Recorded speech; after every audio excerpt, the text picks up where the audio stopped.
बिना हिचक अपना पहलू सामने रखना आजादी है। कहने को तो बहुत कुछ कहते हैं लोग, मगर उसको अमल में लाना आजादी है।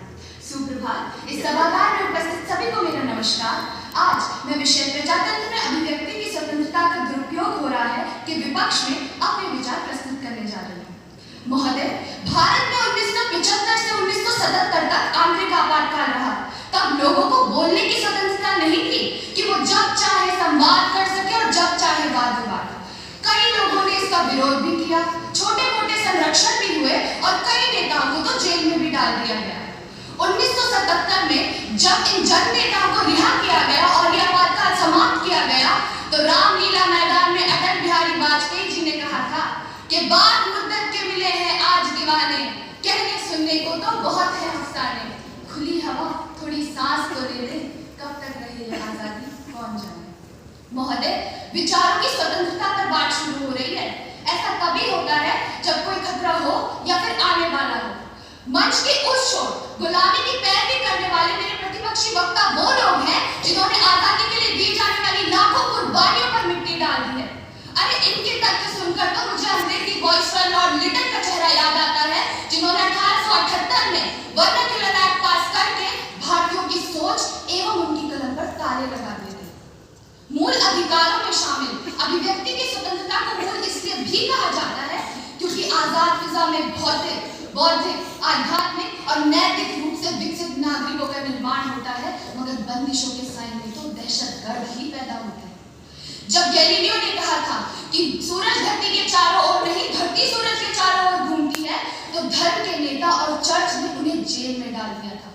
जब बाबा साहब अम्बेडकर ने कहा था कि दलित अछूत नहीं है, वो भी हमारी तरह इंसान ही है और उन्हें भी वेद पाठ के अधिकार मिलने चाहिए, तो तथाकथित स्वयं जातियों का गुस्सा सातवें आसमान पर पहुंच गया था। जब राजा राम मोहन रॉय ने कहा था कि औरतों को जलाना बंद करो, ये सती प्रथा गलत है, तो समाज में उथल पुथल मच गई थी। सांप्रदायिक सौहार्द का ठप्पा लगाकर अगर इन आवाजों को भी उठने से पहले ही रोक दिया जाता, तो आज निसंदेह आज भी दलित अछूत रह जाते। विज्ञान जैसी कोई भी चीज अगर अस्तित्व में आती ही ना, तो आज भी सूरज ही धरती के चक्कर काट रहा होता और आज भी औरतों को जिंदा जलाया जाता। कई ऐसे लोग हैं जो आज तक बड़े नहीं हो पाए हैं।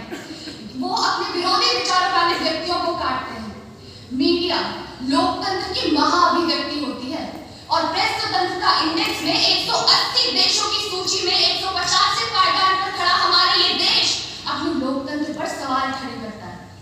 देखिए, मैं देशद्रोही लोगों के विरोध में हूँ, मैं स्वयं भारत तेरे टुकड़े होंगे जैसे नारों के विरोध में हूँ, लेकिन श्रीमन देश के किसी कोने में 60 साल की माँ, 40 साल की बीवी और 16 साल की बेटी की उठती असमतों को देखकर हमें चाहिए आजादी, हम लेकर रहेंगे आजादी के नारे लगाना अलग बात है और देशद्रोही होना अलग बात है, क्योंकि वह आजादी देश से आजादी नहीं, अन्याय से आजादी है।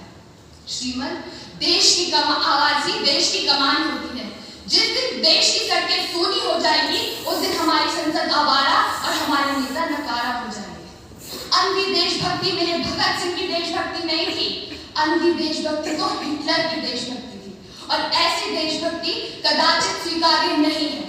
अंत में अपनी वाणी को विराम देते हुए मैं यही कहना चाहूंगी कि ये देश हमारी जान है और हमारी वाणी हमारा मान है। जिसका इस दुनिया में नाम है, अभिव्यक्ति ही उसकी पहचान है।